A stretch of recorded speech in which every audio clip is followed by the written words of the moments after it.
Hi, it's Jenny from Missouri Star Quilt Company. I was working lately with one of these patterns. We got these great patterns from Thankfully Sew, and what I love that she does is that she does this basic quilt pattern and then she adds a little applique to it here. And so what I wanted to do today was take the mystery out of this applique and be able to show you how we do it so it comes together quickly and easily. For this quilt, I've used this fun batik Robert Kaufman Aqua Spa jelly roll. It's new in the shop, and oh, I can't resist a good batik jelly roll.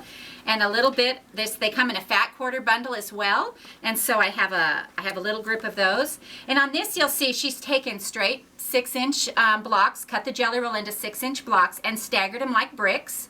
And we have a 3/4, or 3/4 of them are above, and then just a little bit below. And then she takes this 12-inch strip of fabric, and she does that. So I want to show you how we do that applique so that it will take a little mystery out of it. Okay, so what you're going to need is we're going to open up this pattern, and in each pattern there comes a page to draw off.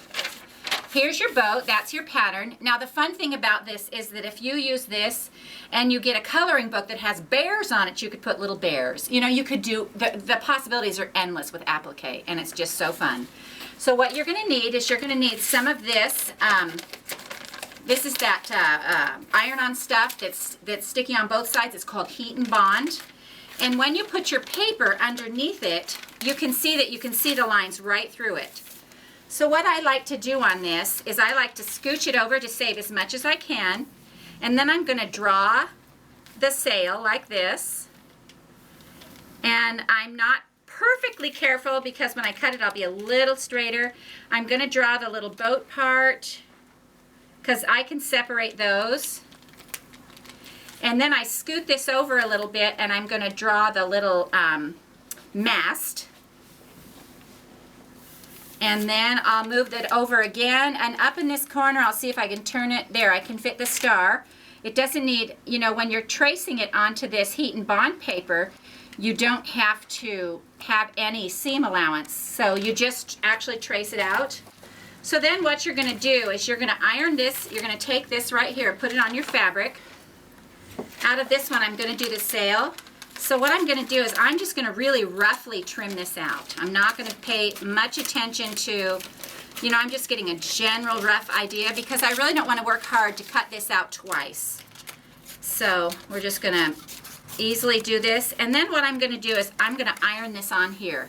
What it'll do is it'll stick, just takes a touch of the iron to stick it, and then I'm going to cut it out right on these lines so that it's perfect.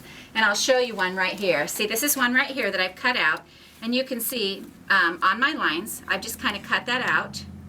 Then what you're going to do is you're going to peel this paper off. A lot of people don't have any trouble with this. They roll a corner and it comes up, but if you do, you can just take your scissor and score a line like this, and it'll just come right apart in there, and you peel that off.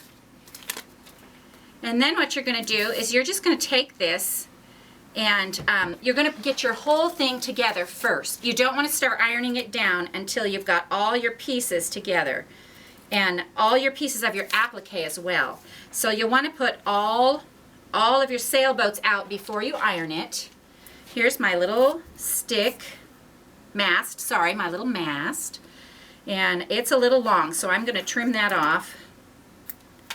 And then I'm just going to slide it down here under the edge of the boat, slide my mast right there, and I've got my stars. I chose to iron my stars on this little piece of purple. I chose this part out of this fat quarter bundle right here. I thought it looked really like wood. They just have fun, kind of oceany looking fabrics. I love it. So then I'm going to cut out my star. The stars are kind of fun because the legs are so short, you can just kind of make one quick cut and you've cut the whole edge of the star. There we go. We got 2 more legs to go. Let me cut this off here so I make a little more room. There we go. Now see, you can even see, this is a wobbly line, but I'm going to take my scissor and position it right where it's supposed to end up.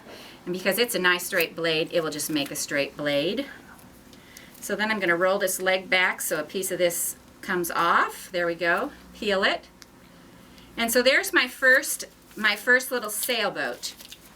Now I'll end up with 5 more sailboats on here, and they'll all be tilting topsy-turvy, and you know, they'll just be adorable. And so really you could use any picture that you wanted to put on there and it would work well. Now I want you to show you right on these boats right here, I have taken a blanket stitch and sewn all around this. This is ironed on. Then I took a blanket stitch and sewed all the way around the edge of this. To keep from changing thread, I used an invisible thread, but you could, you know, you could use, like say you used white thread on this, it would just outline it. It would just look really good. So I just used a blanket stitch. You can use a zigzag. You can use one of your fancy stitches. You can use a straight stitch and sew along here. This is already adhered because it's ironed on. You know, the sticky stuff on it helps it stick to it. So it's already adhered. But I went ahead and gave it a little bit of a border all the way around. And then of course when I quilt my quilt pattern, it quilts over the whole top to hold it down more. So this is going to be able to go through lots of washings. You know, it's going to be great for baby because there's no loose parts, and it's going to be able to be thrown in the wash and just not have any trouble at all. And it adds such a fun dimension to your quilt. I just want to hold it up here so you can get a good look at it. Isn't that great? And then I used this great batik on the back that looks like ocean waves. It's just a fun, it just makes it a really fun, quick idea. So I hope I've taken a little bit of the mystery out of applique for you, and that you're able to just take one of these pre-cuts, put a little strip of something in there, add a little applique to it, and I hope you've enjoyed this tutorial from the Missouri Star Quilt Company.